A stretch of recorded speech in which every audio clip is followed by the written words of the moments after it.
Nah, Bapak Ibu yang Allah muliakan, ini berbagai macam sungai. Jadi tadi ada sungai susu, madu, air, termasuk khamar. Kenapa khamar?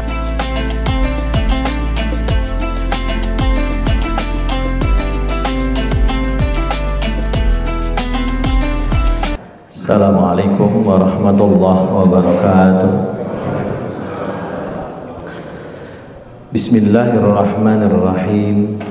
Alhamdulillahi bini'matihi tatimmus shalihat.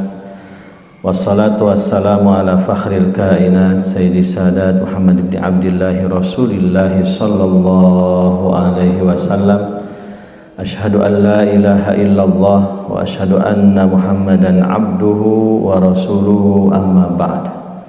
Hadirin hadirat Bapak Ibu yang Allah muliakan, alhamdulillah di Sabtu pagi ini kita semua izin Allah telah melaksanakan qabliyah subuh, salat subuh jamaah, tentu dengan harapan Allah Subhanahu wa taala senantiasa menganugerahkan sehat wal afiat kepada kita semua, juga rezeki yang banyak, berlimpah barokah, keluarga yang sakinah, mawaddah warahmah, dan turunan yang soleh dan salihah. Amin ya Allah ya rabbal alamin. Materinya masih kesibukan penghuni surga. Tafsir surah Yasin ayat 58. Bapak Ibu yang Allah muliakan, ketika penghuni surga itu masuk ke dalam surga, maka disambut dengan kata-kata keselamatan. Allah Subhanahu wa taala berfirman, A'udzubillahi minasyaitonirrajim. Bismillahirrahmanirrahim. Salamun qaulam mir rabbir rahim.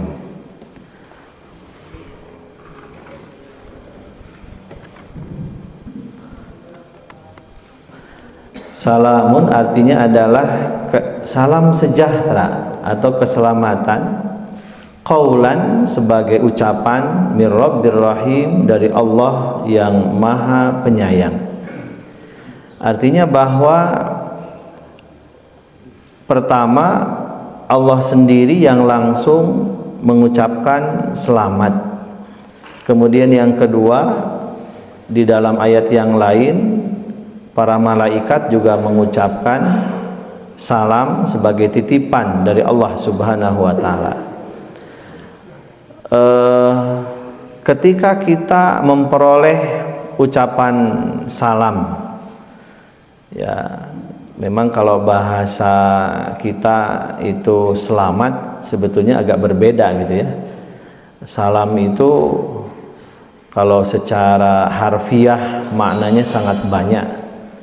Salam itu satu, keselamatan, dua, kesejahteraan, tiga, ketentraman, kesehatan juga sama, maknanya sangat banyak, penghormatan juga.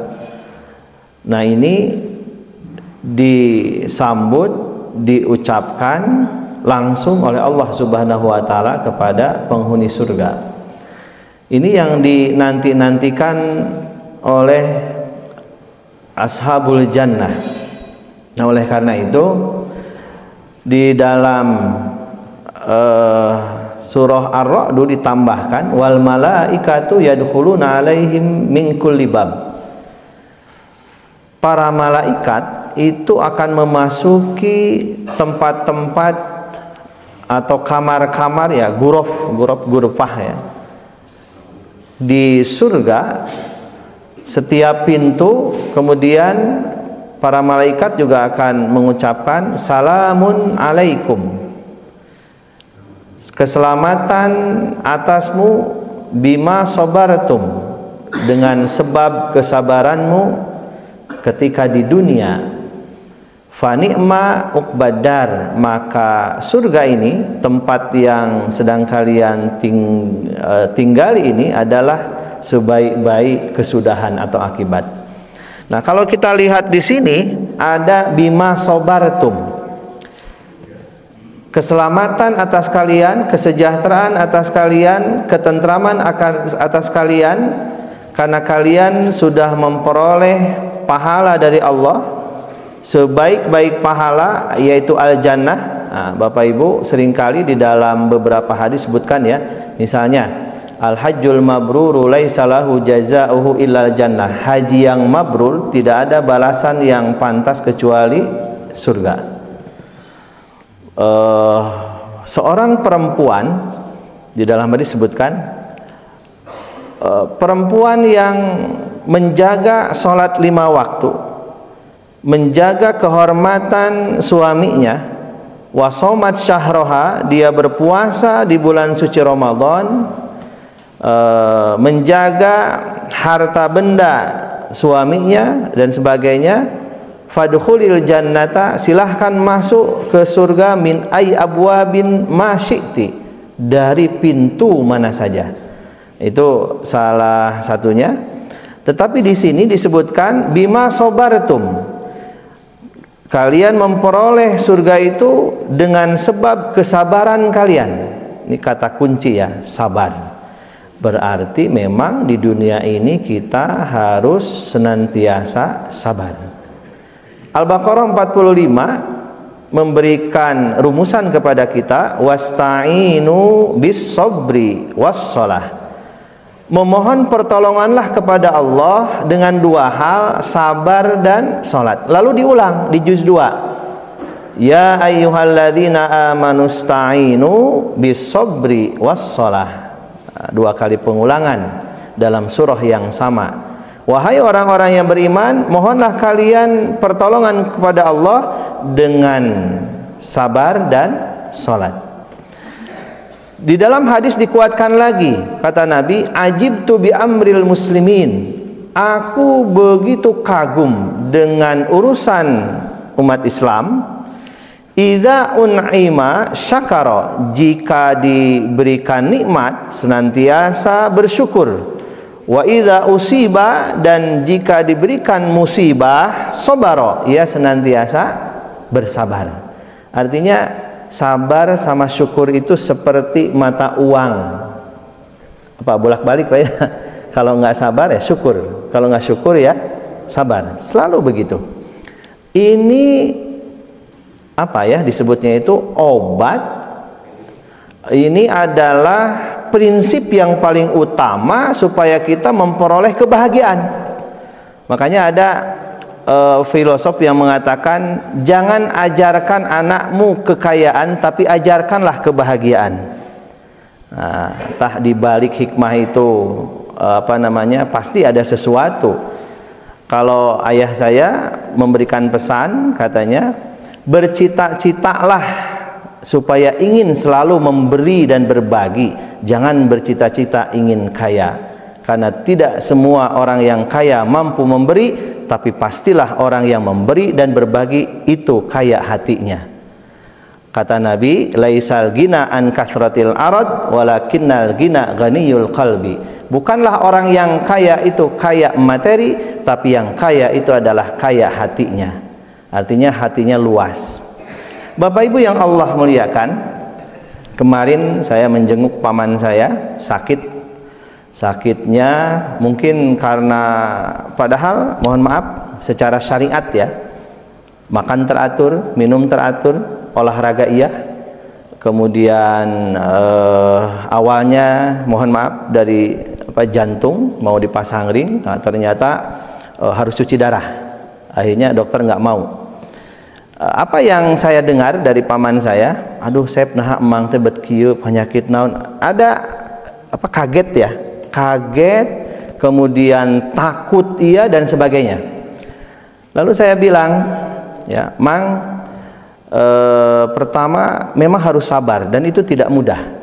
Yang kedua harus ridho, harus menerima apa yang Allah anugerahkan kepada kita. Lalu yang ketiga, kita harus positive thinking, husnudzon kepada Allah.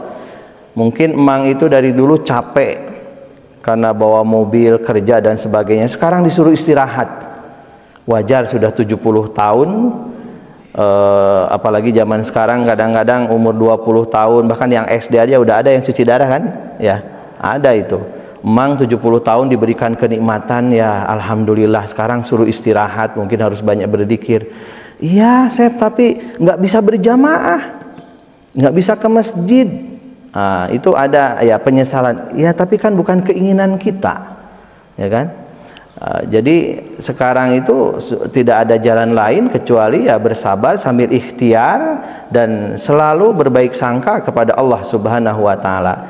Sakit rocop ya ininya, yaitu apa namanya, disertai dengan ya kalimah-kalimah thayyibah, dan Allah sangat senang ketika hambanya merintih kesakitan tetapi selalu berzikir kepada Allah Subhanahu wa taala.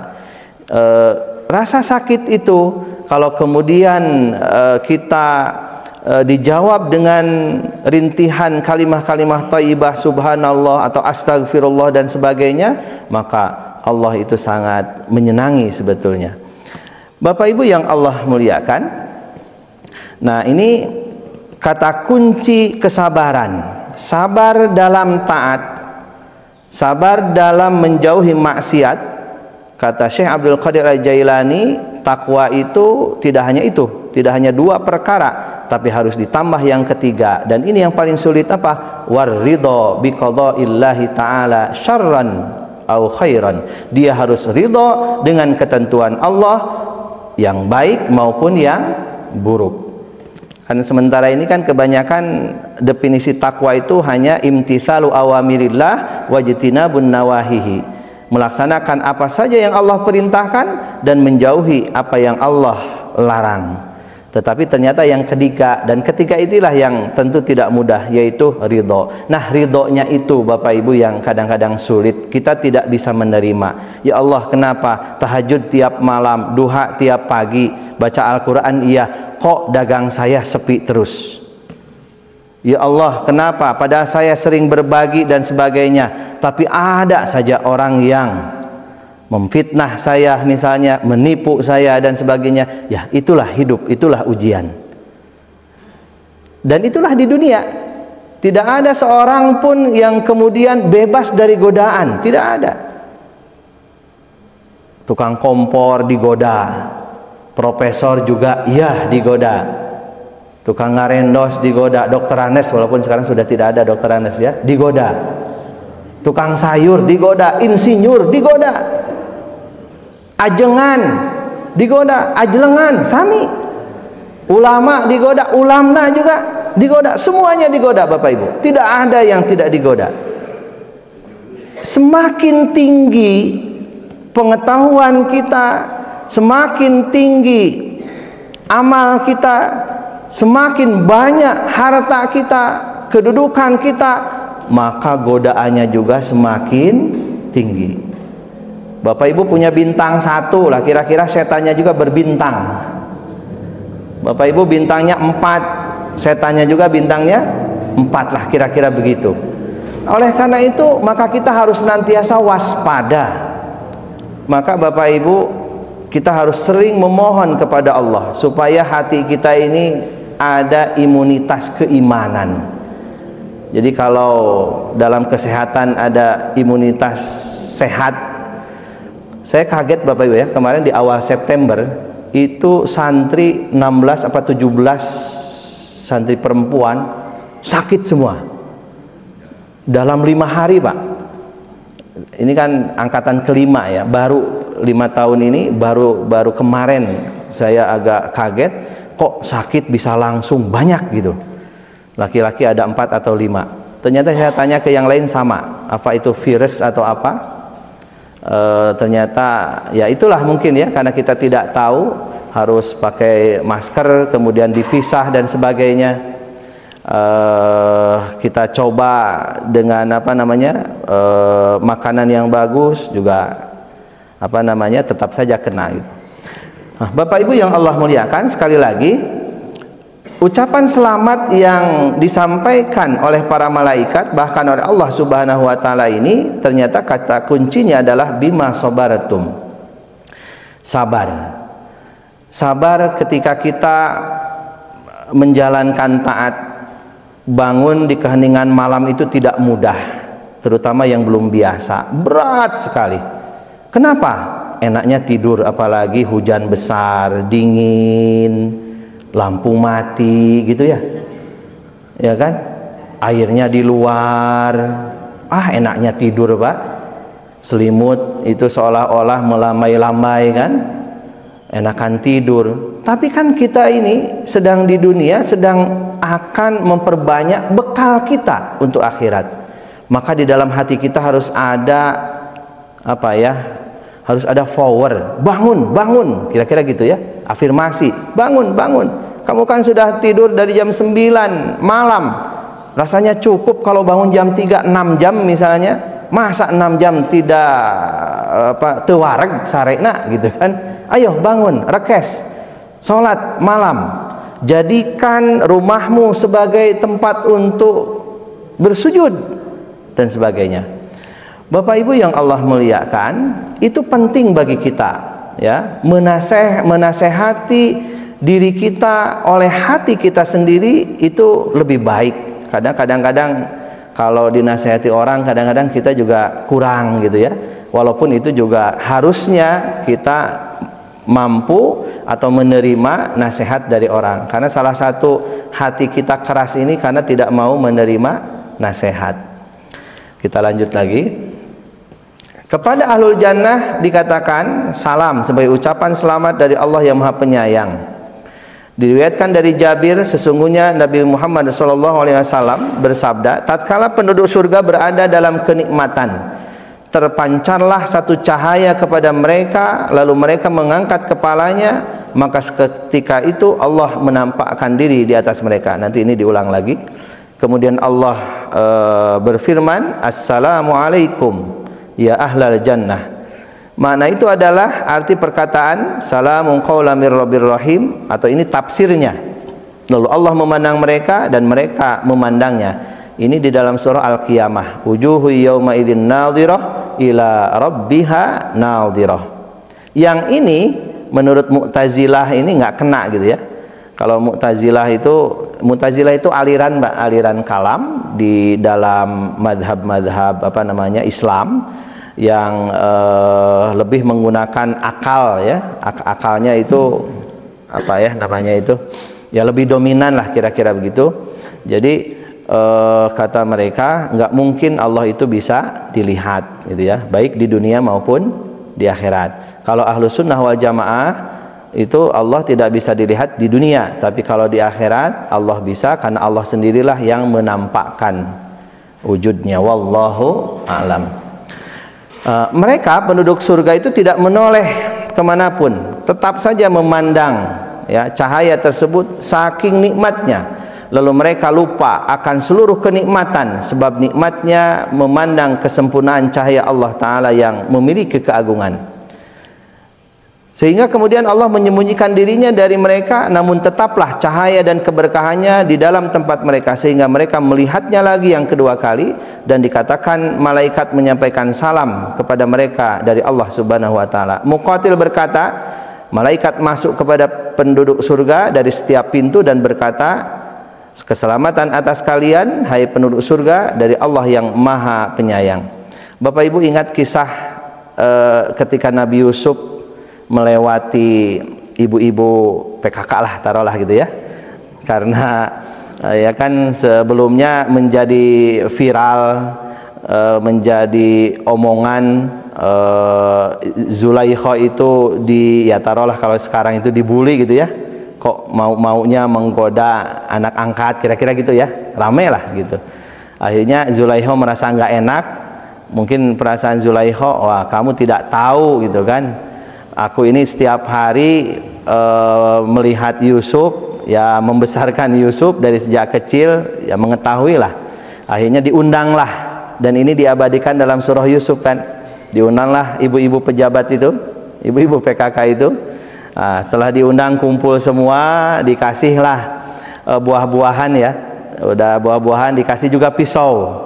Nah, setelah itu kemudian ketika menguliti itu, mau ini buah, mengupas buah itu, disuruhlah Yusuf lewat. Cuman lewat aja. Yusuf, kamu lewat sana ya, nanti balik lagi. Udah gitu aja. Begitu lewat, Bu, itu ibu-ibu terpesona. Saking terpesona, mungkin terhipnotis gitu ya, memandang ketampanan Yusuf sehingga mereka mengatakan, ini bukan manusia, in hadza illa malakun karim, gitu Pak. Ini bukan manusia, ini malaikat. Terpesona sampai kemudian yang dikupas tidak hanya buah, tangan pun ikut dikupas sampai berdarah. Dan inilah yang menyebabkan Nabi Yusuf masuk penjara kan. Jadi setelah itu terpesona, artinya bahwa kenikmatan yang ada, nikmat mengupas buah itu ternyata terlupakan. Tidak ada apa-apanya ketika melihat Nabi Yusuf yang tampan itu. Ketampanan Nabi Yusuf mampu menghipnotis dan melupakan semua kenikmatan ketika itu. Setelah Nabi Yusuf lewat, baru mereka sadar. Ternyata jari-jari mereka berdarah. Dan disitulah terjadi kasus, akhirnya dipilih Nabi Yusuf mau seperti apa. Demi menyelamatkan marwah Zulaikha dan Kitfir, akhirnya Nabi Yusuf lebih memilih di penjara. Kan yang sebetulnya yang bersalah kan Zulaikha kan, tapi beliau karena jasa-jasa keluarga Zulaikha dan Kitfir, aku lebih baik memilih di penjara. Nah, ini salah satunya gitu. Artinya Bapak Ibu, ya kadang-kadang yang di penjara itu ya tidak bersalah juga gitu kan. Ya kadang fitnah, kadang apa dan sebagainya. Bapak Ibu yang Allah muliakan, ini ilustrasi saja ya, ilustrasi, wallahu alam lah, tidak ada yang tahu. Diriwayatkan dari Ibnu Abbas, sedekat-dekatnya pintu surga, penduduk surga itu terdapat 70 penjaga. Ketika malaikat datang untuk menjenguk penduduk surga, penjaga itu berkata, pergilah kalian, kali ini bukan waktu berkunjung, karena orang-orang beriman sedang duduk bersama bidadari dan bersenang-senang bersamanya. Jadi setiap pintu itu ada penjaganya. Malaikat mau masuk ditanya dulu oleh penjaganya, siapa penjaganya? Malaikat juga. Lalu malaikat pergi, setelah itu malaikat datang lagi, masuk lagi pada orang beriman, menyampaikan pesan, salam dari Allah Subhanahu wa taala dan membawakan berbagai macam hadiah. Malaikat berkata, sesungguhnya Allah taala ridho kepada kalian. Inilah ayat radhiyallahu anhum wa radu'an. Allah ridho kepada kalian sebab kalian juga ridho kepada Allah. Kalian mau melaksanakan titah perintah Allah, kalian mau menjauhi larangan Allah, kalian bersabar di dunia, maka di surga ini silahkan ya, apa saja yang kalian mau tinggal meminta. Ini pun tafsiran dari kalimat salamun qaulam mir rabbir rahim. Sesungguhnya hanya untuk kalian. Nah, di sini sehatlah dan janganlah kalian sakit selamanya. Jadi Bapak Ibu di surga moal aya flu, moal aya sakit perut Pak, karena makan yang pedas ada ya. Di surga tidaklah bagi kalian kematian, tidak ada masa muda lagi, nanti dijelaskan. Tidaklah setelah hari ini ada kesusahan, kecemasan, sakit. Ya, tadi kan cemas, takut. Rupanya kadang-kadang seseorang itu sakit bukan karena penyakit fisiknya, tapi penyakit psikisnya, pikirannya. Dia sakit karena pikirannya, terlalu takut, terlalu cemas dan sebagainya. Maka Rasulullah SAW membimbing kita dengan doa. Ada doa bagus. Allahumma inni a'udzubika minal hammi wal ghammi wal hazani wa a'udzubika minal ajzi wal kasli wal jubni wal bukhli wa ghalabati daini wa qahri rijal. Ada 9 permintaannya. Ya Allah, aku berlindung kepadamu minal hammi, dari ham, resah gelisah, gundah gulanah. Gomi itu mendung sebetulnya. Kalut Pak, orang kalau sedang bingung, saking bingung-bingungnya, mohon maaf, bisa bunuh orang, bisa bunuh diri sendiri. Bapak Ibu dengar kemarin di Banjaran lagi Pak, yang ini istrinya bunuh anak-anaknya Pak. Saya juga baru tahu beberapa hari yang lalu, dan itu jaraknya ya lumayan lah ya, 1 kecamatan itu. Ternyata suaminya banyak hutang, yang punya hutang itu suaminya nagih ke istrinya Pak. Saking bingung-bingungnya, takut dan apa, nulis surat. Ya, sempat nulis surat. Kemudian ya kalau diracun atau apa, saya kurang tahu, termasuk dirinya. Dan itu ya kalau itu mungkin di desa ya. Di desa. Dulu tahun 90-an saya masih ingat. Sama ibu-ibu juga kasusnya itu. Wallahu alam ya, ekonomi juga. Tapi pendidikannya S2. Ini yang saya nggak ngerti gitu ya. Kok S2 tapi dia bunuh anaknya, diracun, kemudian dia bunuh diri. Artinya, mohon maaf Bapak Ibu, kata Nabi, manizdada ilman, barang siapa yang ilmunya bertambah tapi hidayah dan keimanannya tidak bertambah, maka dia bisa jauh dari rahmat Allah Subhanahu wa ta'ala. Artinya bahwa ketika ilmu kita bertambah, keimanan juga harus ditambah. Kalau ilmu kita bertambah, keimanan tidak bertambah, bisa sesat sebetulnya. Jadi makanya di dalam Al-Quran itu, Bapak Ibu coba kita renungkan ya. Kalau Bapak Ibu baca Al-Quran, walladzina amanu wa amilus sholihat, orang yang beriman setelah itu beramal soleh. Di situ tidak disebutkan berilmunya gitu kan. Innalladzina amanu wa amilus sholihat, mesti iman amal soleh. Tetapi ketika berilmu, yarfa'illahu alladzina amanu minkum walladzina utul ilma darajat. Baru di situ ada ilmu, tapi lagi-lagi di depannya ada iman dulu. Nah, artinya bahwa orang yang banyak ilmunya, kalau imannya tidak ada, ya dia akan jauh dari rahmat Allah Subhanahu wa ta'ala. Akhirnya apa yang terjadi, mohon maaf, dewasa ini kita tahu orang tujuannya mengkritik. Oke ya, mengkritik itu bagus, itu kan salah satu bentuk dari wasiat. Tapi kalau melalui media sosial bukan mengkritik. Hah? Kalau lewat media sosial namanya apa, Bu? Menyebarkan aib orang. Kalau mengkritik itu bisikin.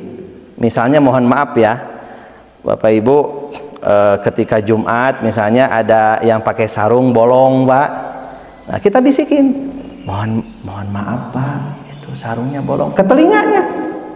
Jangan lalu kita bilang, Pak itu, gitu kan, di hadapan orang. Itu bukan mengkritik, itu mempermalukan orang lain. Jadi apa ya, kita melihat, oh ini kritik, iya, tapi caranya bukan begitu. Kalau di depan publik, apalagi media sosial, itu bukan mengkritik, itu menjatuhkan orang, menjatuhkan muru'ah. Sementara ajaran kita, apa ajaran kita? Kata hadis, di dalam hadis sebutkan, orang yang menutupi aib saudaranya, maka Allah Subhanahu wa ta'ala akan menutupi aibnya di yaumul qiyamah nanti. Itu hadis Bapak Ibu. Oh ini kan fakta dan sebagainya. Oh itu kalau di persidangan silahkan. Kan ini beda lagi. Kalau misalnya melaporkan, kan sekarang juga kemarin ya KPK mengumumkan silahkan melalui saluran resmi. Nah itu kan sudah beda. Kalau mau melaporkan sesuatu melalui jalur saluran resmi, tidak di media YouTube atau sebagainya. Nah Bapak Ibu yang Allah muliakan, mungkin ini harus menjadi catatan publik sebetulnya. Dan harus berhati-hati karena korban dari undang-undang ITE juga sudah ada gitu, walaupun tergantung. Bapak Ibu yang Allah muliakan, kita lanjutkan lagi sekali lagi bahwa penduduk surga itu insya Allah ya sehat, ya, kemudian tidak ada sakit. Kemudian kata malaikat, sesungguhnya kalian dalam setiap saat itu berada dalam kebaikan dan keberkahan. Untuk kalian makan dan minum, tidaklah bagi kalian kencing, ya. Kemudian bebek juga, jadi tidak perlu memikirkan aduh gimana spiteng gitu kan. Kemudian tidak bau, kemudian tidak pula ada air liur, ludah, ingus, kutu, nyamuk, bau mulut gitu kan. Kan Bapak Ibu kita juga dengar dari hadis kan, bahwa orang yang berpuasa itu mulutnya baunya bau minyak misik gitu kan. Ya itu kan di surga. Ya kalau di dunia normal-normal aja gitu ya, biasa saja. Napas-napas kalian tersirat tasbih, keringat kalian harum semerbak seperti misik dan inbar, bibit misik, dan tidaklah dalam jasad kalian terdapat bulu kecuali penghalang untuk memperindah seperti pelupuk mata dan kuku. Ukuran tinggi, nah ini penduduk surga seperti tingginya Nabi Adam alaihissalam, 60 dhira kurang lebih ya, 30 meter kurang lebih, ada yang mengatakan 27 sampai 33, dan usia mereka seusia Nabi Isa alaihissalam 30 sampai 33 tahun. Ketampanan mereka seperti ketampanan Nabi Yusuf alaihissalam. Suara mereka seperti suara Nabi Daud. Bapak Ibu, kalau Nabi Daud sudah ngaji kitab Zabur, konon katanya dalam riwayat itu angin itu bisa diam, saking indah-indahnya suara beliau. Sedangkan bentuk tubuh penduduk surga itu seperti bentuk tubuhnya Nabi Muhammad Rasulullah sallallahu alaihi wasallam. Diriwayatkan dari Abi Sa'id Al-Khudri, sesungguhnya Rasulullah SAW bersabda, paling sedikitnya dalam kamar penduduk surga, ini kamarnya satu, tapi di dalam kamar itu ada 72 kubah yang terbuat dari satu mutiara. Setiap kubah terdapat kursi yang terbuat dari permata.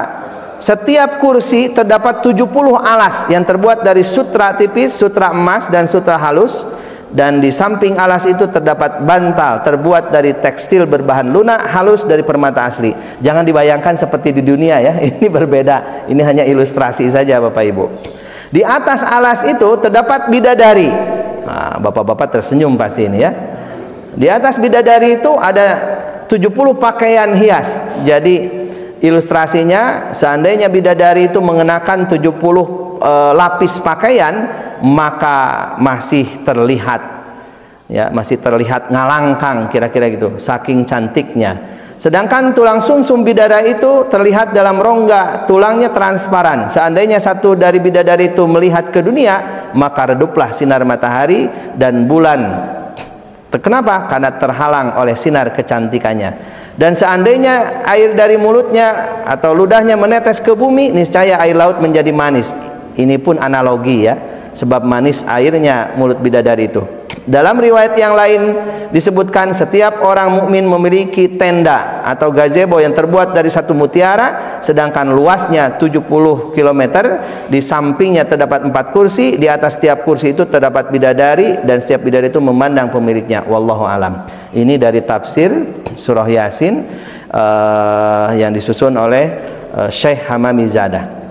Ini kira-kira. Lalu ibu-ibu bagaimana? Oh, ibu-ibu lebih cantik daripada bidadari tentunya. Dan apa namanya, seorang istri di dunia ya, dia akan menjadi istri suaminya di akhirat kelak. Bagaimana kalau nikahnya berkali-kali? Nah, Bapak Ibu, ada riwayat yang terakhir. Konon katanya yang dihitung adalah yang terakhir. Makanya ada apa namanya, ada yang tidak menikah gitu ya. Kenapa? Saya ingin suami saya di surga yang itu gitu kan. Ya wallahu alam, karena itu adalah kehendak Allah Subhanahu wa taala. Tetapi ya ada keterangan yang menyebutkan seperti itu, bahwa satu, seorang istri apabila dia menjadi ahlul jannah maka lebih cantik daripada bidadari. Yang kedua, bahwa dia akan bersuamikan dengan suaminya yang di dunia. Kalau dia menikah beberapa kali, di dalam keterangan disebutkan yang menjadi suaminya adalah suami terakhir ketika di dunia. Wallahu alam. Bapak Ibu yang Allah muliakan, ini mah hanya ilustrasi saja. Dalam surga itu terdapat 4 sungai. Ada sungai madu, sungai susu, sungai khomer, sungai air juga yang biasa. Ini dalam Al-Quran disebutkan. Sebagian ulama berkata dalam surga ada 1 sungai, tetapi didapati sekitar air minumnya 100 makanan, berbagai sumber mata air. Ada sungai-sungai yang mengalir. Ini yang jannatin tajri min tahtihal anhar gitu ya. Dan sering disebut berulang-ulang itu. Semuanya mengalir terpisah dari sungai-sungai itu. Ada namanya sungai Zanzabil, Salsabila, kemudian Rahik ya, Rahikum Maktum dan sebagainya. Ini ilustrasi saja, tapi sulit ya. Ketika orang-orang beriman masuk ke surga, pertama mereka minum dari sungai susu. karena sesungguhnya susu adalah gizi pertama di dunia, kemudian minum dari sungai madu yaitu sebagai obat di dunia, lalu minum dari sungai air karena air adalah penyebab kehidupan. Wa ja'alna minal ma'i kulla syai'in hayy, kata Allah, dan kami jadikan segala sesuatu dari air itu bisa hidup. Nah, Bapak Ibu yang Allah muliakan, dulu saya berpikir bahwa teori air itu sejak diciptakan di dunia sampai nanti akhir itu sama. Artinya bahwa air dulu yang diminum umatnya Nabi Adam dengan kita itu juga. Tapi ternyata pemikiran saya keliru. Berikutnya ternyata Allah Subhanahu wa taala, Bapak Ibu begini, ketika kita kemarau sulit air, tapi kan air laut mah ayahnya banyak. Air laut ada saja kan? Nah, cuman karena jarak jauh dan teknologi, kemudian kita kesulitan untuk menyuling air laut menjadi air tawar. Lalu kita minta hujan kepada Allah. Apa? Salat apa Ibu namanya? Istisqa. Dan salat istisqa kan unik ya. Memperbanyak istighfar, puasa. Ketika kita salat di lapang, ya, terbuka. Bahkan yang dibawa tidak hanya manusia, ada hewan juga dibawa Pak. Kalau Bapak Ibu punya domba, punya ayam, itu dibawa itu. Ya, tapi bukan ikut sholat, ya, disimpan di luar saja. Kenapa? Karena yang butuh air tidak hanya manusia, hewan juga butuh air. Ya, sholatnya juga berbeda dengan sholat yang biasa gitu kan. Khotibnya juga sama, memperbanyak istighfar. Nah, lalu turun hujan. Kira-kira hujan itu dari mana gitu? Apakah teori apa hidrologi atau teori apa Pak dia dalam fisika atau biologi ya? Saya kurang paham lah. Kan katanya air menguap itu ya. Ya, namanya apa Pak? Enggak, yang itu air menguap terus ke awan gitu ya, terus gitu kan, kemudian diturunkan lagi. Nah, itu kan yang kita belajar dulu gitu kan. Nah, ini ternyata bukan itu. Allah membukakan langit. Jadi air hujan itu, ada air hujan yang bukan berasal dari bumi. Berasal dari mana? Dari langit. Nah, itu ya. Jadi apa namanya? Allah membukakan pintu langitnya, lalu dikirimlah air dari langit untuk masuk ke bumi. Wallahu alam. Tapi kira-kira ada ayat yang mengatakan seperti itu. Oh, saya kemudian baru sadar juga, oh iya betul. Kenapa? Karena hujannya di zaman Nabi Nuh alaihissalam itu tidak hanya air yang berasal dari bumi, tapi termasuk air yang berasal dari langit. Kenapa begitu? Ya karena segala sesuatu asalnya juga dari air. Kita pernah mengkaji kan, wa kana Allahu, Allah itu ada. Jangan dipikirkan seperti apa. Tidak boleh kita memikirkan zat Allah, sifat Allah, bikin kabotake mau kepikiran Bapak Ibu, karena lemahnya kita, ya kan. Tapi Allah memerintahkan kepada kita supaya memikirkan makhluknya, ciptaannya kita pikirkan. Walam yakun syai'un qablahu, tidak ada sesuatu ya sebelum Allah. Kan kadang-kadang berpikirnya sebelum Allah ayah naon, ya nggak ada apa-apa. Allah ada saja, ya kan, ada saja. Dan itu pertanyaan bisa keliru sebetulnya. Wa kana arsyuhu alal ma', nah ini, dan arsy Allah itu ada di atas air. Nah, memang air semua gitu. Nah, Bapak Ibu yang Allah muliakan, ini apa namanya, berbagai macam sungai. Jadi tadi ada sungai susu, madu, air, termasuk khamar. Kenapa khamar? Karena khamar itu penyebab sukacita dan kebahagiaan. Karena sesungguhnya surga adalah tempat sukacita, kebahagiaan dan abadi. Setelah itu hati orang-orang beriman tidak ada lagi rasa cemas, kesedihan dan sebagainya. Ingat Bapak Ibu, ini kata kuncinya ya, mala ainun ro'at. Jadi di surga itu belum pernah mata kita memandang, wala udhunun sami'at, belum pernah telinga ini mendengar, wala khatarun ala qalbil bashar, terdetik terpikir oleh hati saja tidak. Lalu kenapa ini namanya sama? Ini untuk memudahkan saja kita memahami, ya kan? Tetapi hakikatnya seperti apa? Wallahu a'lam. Ini telaga Al-Kautsar. Nanti kata Nabi, nah ini ya, Al-Kautsar itu sungai yang dijanjikan oleh Rabbku Azza wa Jalla. Sungai tersebut memiliki kebaikan yang banyak kan? Inna a'tainakal kautsar. Ia adalah telaga yang nantinya akan didatangi oleh umatku pada hari kiamat. Setelah minum ini, maka Bapak Ibu, kan penduduk surga itu nggak ada hatinya, itu nggak ada rasa benci, nggak ada hasud, nggak ada iri ya. Kalau di dunia kan masih ada lah gitu ya, nggak ada ingin di atas, pokoknya hatinya itu bersih saja. Ini setelah minum dari telaga Al-Kautsar. Ada sebetulnya doa ya, doa untuk itu ya, supaya di dalam hati kita tidak ada rasa kebencian dan dirubah dengan rasa rahmah kasih sayang, sekalipun kepada orang yang berbuat jahat kepada kita. Apa? Rabbana la taj'alna fi qulubina ghillal lil ladzina amanu. Itu, ya Allah, jangan ada di dalam hati kita ini rasa dendam, benci kepada orang-orang beriman lagi, gitu kan? Karena kadang-kadang kita melihat ini sakit hati, akhirnya benci dan sebagainya. Sa'id bin Musayyab berkata, Abu Hurairah berkata, "Hai Sa'id, aku memohon kepada Allah Ta'ala agar dia mengumpulkan aku dan kamu di pasar surga." Nah, ini unik lagi. Lalu aku berkata, "Hai Abu Hurairah, apakah di surga ada pasar?" Abu Hurairah berkata, "Iya, karena penduduk surga berbahagia pada setiap hari Jumat di pasar yang bagus lagi indah. Dan seketika terhembus angin dari bawah arsy menyebarkan harumnya misik dan imbar. Kemudian mereka dihujani pakaian hias lalu memakainya dan mengendarai buruk, kendaraan Rasulullah SAW dan para nabi.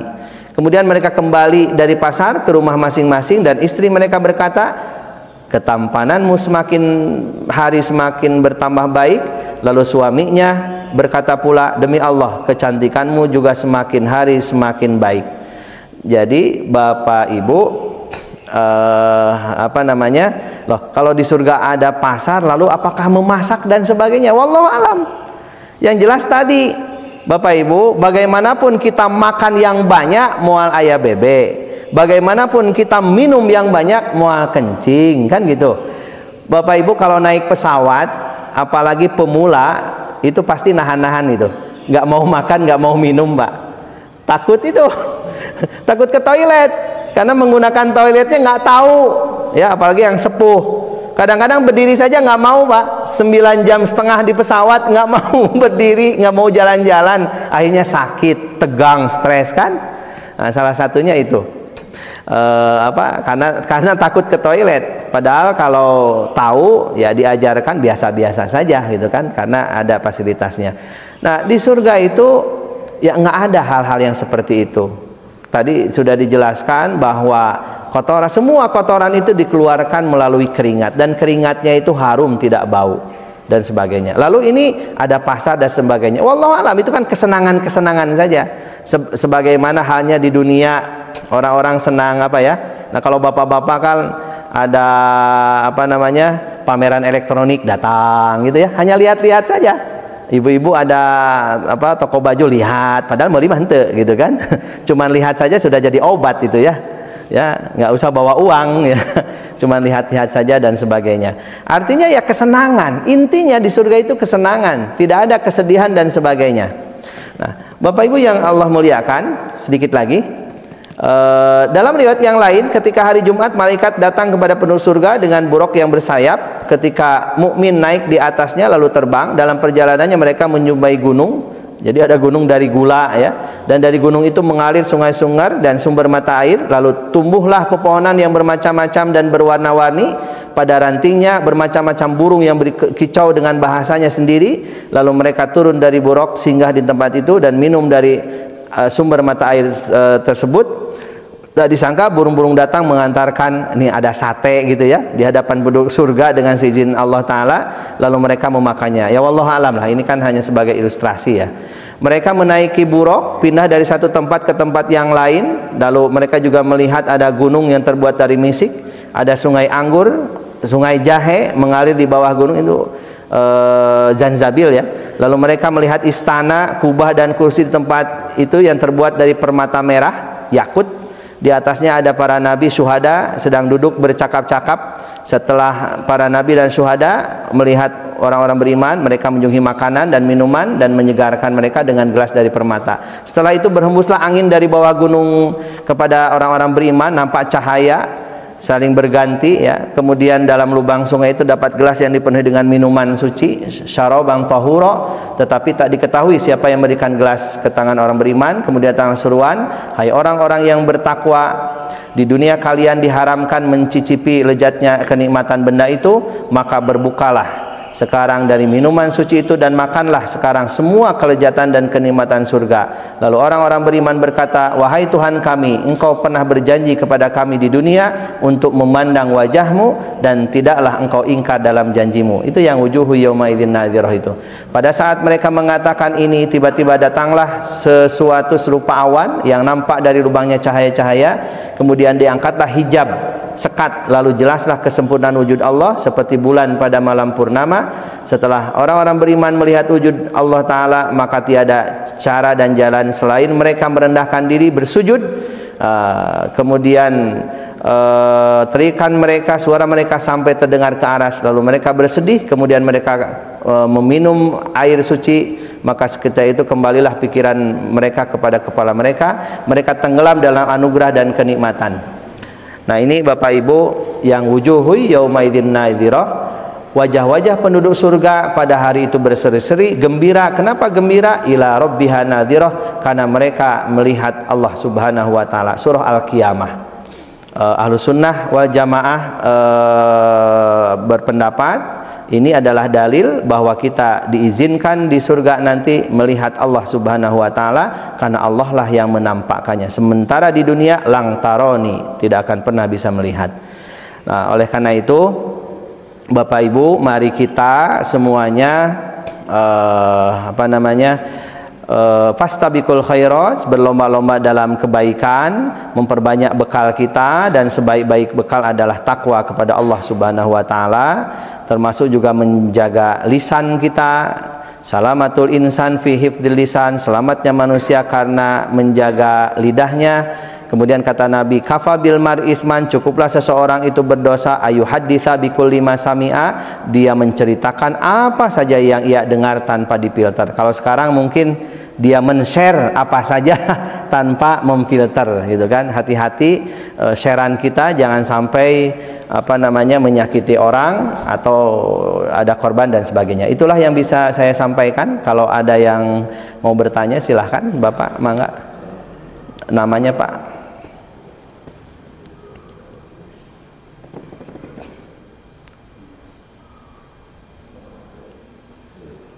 Oh, itunya ada.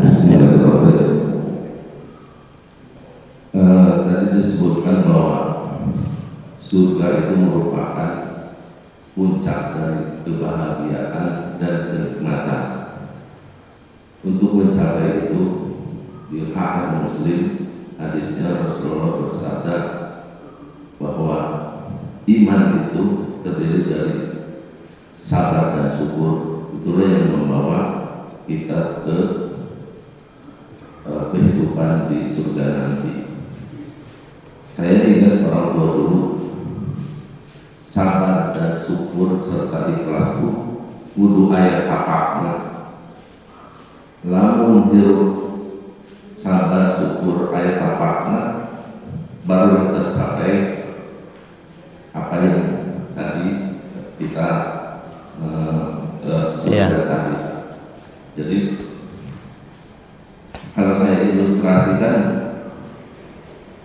kalau kita meninggal itu bukan apa yang kita bawa, tapi apa yang kita tinggalkan. Maka orang sudah menyebutnya tapak. Nah, mohon Pak Ustadz dijelaskan kembali agar kita paham sebetulnya mencapai surga itu apa yang kita tinggalkan. Mungkin itu Pak Ustadz. Terima kasih. Iya, terima kasih banyak Pak. Tapakna. Satu lagi Ustaz. Ya. Jadi dikatakan bahwa kalau kita mendapatkan musibah, bersabar dan sholat. Dan saya ingin penjelasan dari Ustaz. Dan sholat. Sholatnya itu ada sholat khusus atau sholat memang sholat yang kita biasa lakukan gitu. Ya. Wajib dan sunnah. Itu aja Ustaz. Ya. Terima kasih banyak. Masih ada Ibu? Biar nanti sekalian ya. Dari ibu-ibu ada? Cukup dulu ya. Baik, betul Pak Haji ya, bahwa sabar dan syukur itu harus ada impactnya ya, harus ada apa namanya, bekasnya atau berdampak, kira-kira seperti itu. Tentu dampaknya itu tidak hanya untuk dirinya sendiri, tetapi juga bisa berdampak kepada yang mikro, itu keluarga ya.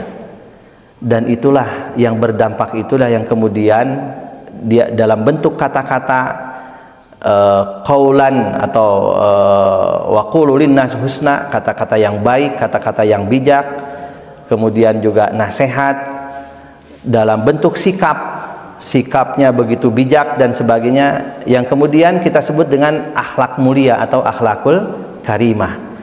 Mohon maaf kalau kemudian dia bersabar, bersyukur, tetapi ternyata kata-katanya menyakiti, kata-katanya mengejek, membuli, sikapnya juga arogan, sombong, maka itu belum berdampak, hanya baru teorinya saja gitu kan. Artinya betul bahwa segala sesuatu itu harus berdampak baik, dan dampak, semakin besar dampak yang baik atau positif itu, sebetulnya itulah rahmatan lil alamin ya. Allah Subhanahu wa taala berfirman, hanya saja terus terang kita ini lemah. Fabima rahmatin minallahi lintalahum walau kunta faddan ghalidhal qalbi lang faddu min haulik, surah Ali Imran. Maka dengan sebab engkau berlaku lemah lembut wahai Muhammad ya, engkau mereka itu mau mendengar, maksudnya orang-orang kafir ya, mau mendengar. Seandainya engkau itu keras ya, walau kunta faddan ghalidhal qalbi, keras hati kemudian kasar, lang faddu min haulik, tentu mereka akan lari darimu. Ini juga akhlak mulia sebetulnya, walaupun tentu ada batas-batasannya ya Bapak Ibu ya, batas-batasannya. Dan Nabi itu tidak bersikap sendiri kecuali atas perintah Allah Subhanahu wa taala. Oleh karena itu maka kalau kita melihat kata Nabi, innama bu'itsu li utammima makarimal akhlak, sesungguhnya aku diutus ini adalah untuk menyempurnakan akhlak, itu dampak Pak, betul, bahwa sabar dan syukur. Ada satu tadi ikhlas ya, ikhlas, dan apa namanya, tentu ikhlas ini yang kemudian meliputi atau mengunci sabar dan syukur itu memang ikhlas. Ikhlas ini ilmu yang sangat tinggi, apa ya, kalau disebut ilmu pamungkas gitu ya, pokoknya ilmu yang paling tinggi ini ya ikhlas. Karena untuk ikhlas itu tidak mudah, karena kalau sudah ikhlas itu sudah nggak akan, di dalam ciri ikhlas itu nggak ada penyesalan di dalam hati ketika kita berbuat baik ya. Jadi ikhlas itu sudah menerima, sebenarnya ridho dengan ketentuan Allah itu ya ikhlas juga sebetulnya. Maka orang kemudian mengatakan, lihatlah surah Al-Ikhlas katanya, di dalamnya tidak ada kalimat ikhlas ya, tidak ada kalimat ikhlas, tapi namanya surah Al-Ikhlas. Tidak perlu nama kita disebut, karena tidak disebut lalu tidak ikhlas misalnya, nggak begitu juga gitu ya, dan sebagainya.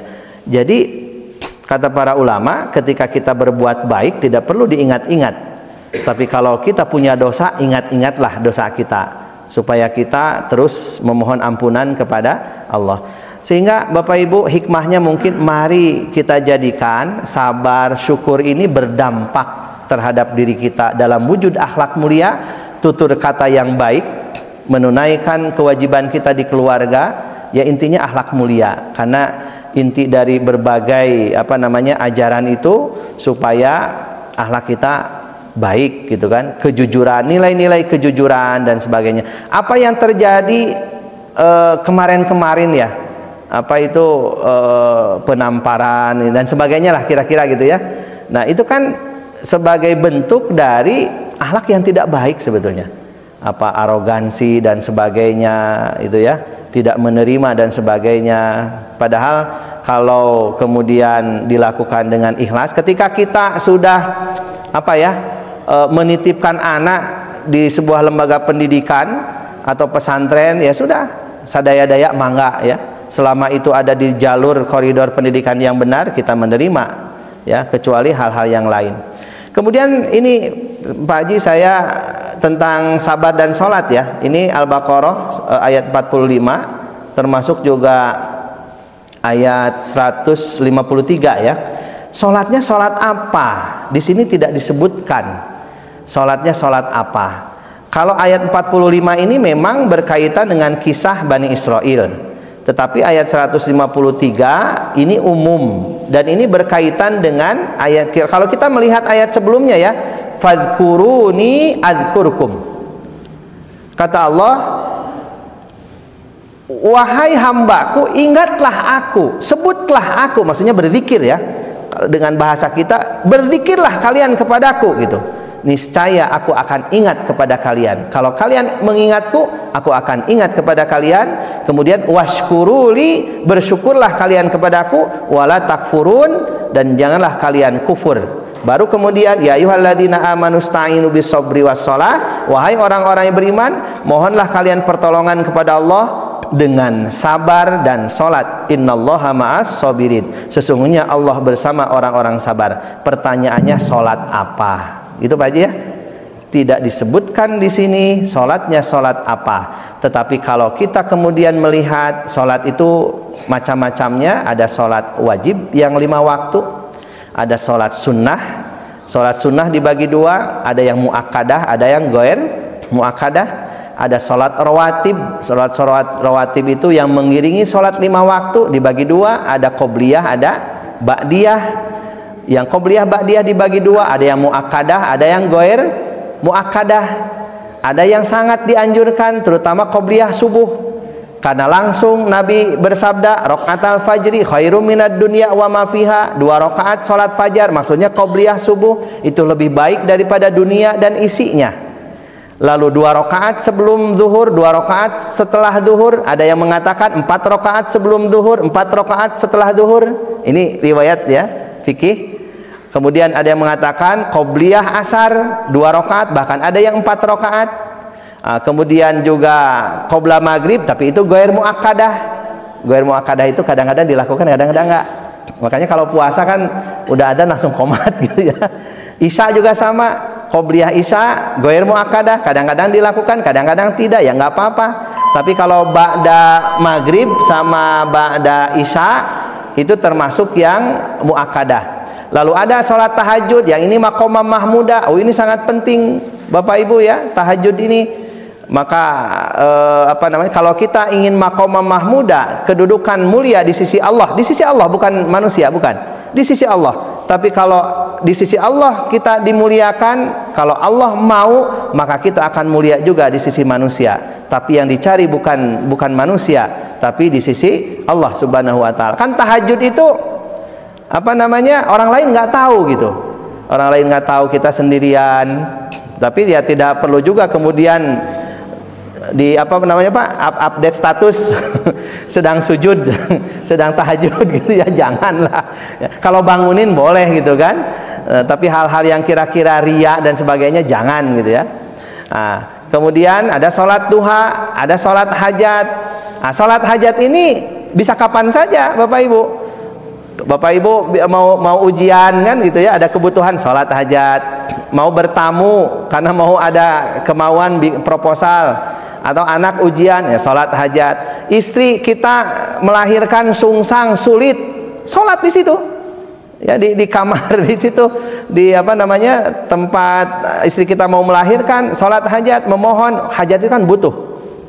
Barang siapa yang butuh kepada Allah, falyusolli rakaataini, sholatlah 2 rakaat, itu sholat hajat. Dan sejatinya sebetulnya semua sholat itu hajat kita, hanya hajat yang wajib yang 5 waktu itu gitu kan. Nah itu salah satunya. Jadi dengan sholat, Bapak Ibu ingat kisah Ali bin Abi Thalib kena panah setelah perangnya, dicabut sulit Pak, sakit. Akhirnya kata Ali, ya betul, saat sholat ya, minta tolong ke sahabat yang lainnya, tolong cabutin panah ini ketika saya sholat. Kan ketika sholat nggak boleh berteriak Pak. Kalau berteriak kan batal sholatnya. Jadi gimana pun beliau menahan rasa sakit itu ya, dengan cara apa? Sholat tadi. Kan Ali juga oleh Nabi diuji Pak ya, ketika sholat itu kan diuji. Li, ada apa ya Rasulullah? Aku akan ngasih hadiah. Hadiah apa? Hadiah ya serban. Tapi ada syaratnya. Apa syaratnya? Ya kamu sholat. Kalau sholat kamu khusyuk, nanti aku kasih hadiah. Ya, ketika sholat, ketika sujud ditanya Ali itu, Li, ininya serbannya mau yang hijau apa ya mau yang merah gitu kan? Langsung jawab Ali, lupa itu. Padahal Ali sedang sholat. Gagal itu ketika itu. Nah, itu salah satu. Jadi Nabi pernah menguji sahabat gitu kan? Salah satunya Ali bin Abi Thalib. Sholat itu luar biasa Bapak Ibu. Nabi ketika wafat wasiatnya adalah sholat. As-sholah, as-sholah, as-sholah. Ya. Jadi, dan kita sebagai orang tua, kita sebagai orang beriman akan tenang kalau anak kita sudah mandiri dalam beribadah. Betul Bapak Ibu ya? Jangan tenang dulu kalau keturunan kita belum mandiri dalam beribadah. Harus disuruh-suruh apa gitu kan? Dan sebagainya. Masalah rezeki itu sudah ada urusannya dengan Allah Subhanahu wa taala. Kita sebagai orang tua itu dibikin nggak tenang, resah ketika anak belum dapat kerja, anak belum dapat jodoh, takut teu aya rezekina, belum punya rumah, belum punya apa gitu kan. Seharusnya kita ini harus menjadi sebuah pemikiran kalau anak kita belum mandiri dalam beribadah itu. Tapi kalau ibadah sudah mandiri ya insya Allah lah. Saya kira itu Pak Haji ya.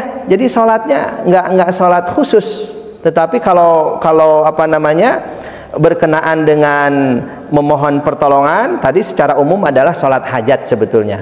Dan semua sholat itu hajat itu kebutuhan. Semakin banyak butuh kita kepada Allah, berarti sholatnya harus banyak. Kira-kira gitu saja. Tidak hanya sholat sih, puasa juga gitu kan. Nabi itu bersyukur dengan cara berpuasa, salah satunya selain dengan cara sholat. Kan ketika ditanya oleh Aisyah, ya Rasulullah, udahlah ibadah sholat tahajud itu ulah kokomoan. Kenapa? Dalam Fathul Bari Bapak Ibu, Nabi sholat 1 rakaat khatam Al-Baqarah, Ali Imran, An-Nisa 5 juz Pak. Hatta tatafattara qadamahu, sampai telapak kaki Nabi itu bengkak karena terlalu lama berdiri. Ya, ketika ditanya oleh Aisyah, Nabi menjawab, jawabannya begini, afala tuhibbina an akuna abdan syakura. Aisyah, apa kau enggak mau punya suami yang pandai bersyukur kepada Allah? Jadi salah satu cara kita bersyukur adalah sholat. Cara syukur yang lain berpuasa. Cara syukur yang lain berbagi, infak, sedekah dan sebagainya. Itu Pak Haji mungkin ya. Ada Ibu? Cukup ya? Pas. Demikian, mudah-mudahan sekali lagi Bapak Ibu, Allah senantiasa melindungi kita, memberikan rahmat kepada kita semua. Amin ya Allah ya Rabbal alamin. Benar hakikatnya dari Allah, salah dari kehidupan saya. Billahi taufik wal hidayah wal inayah. Wassalamualaikum warahmatullahi wabarakatuh.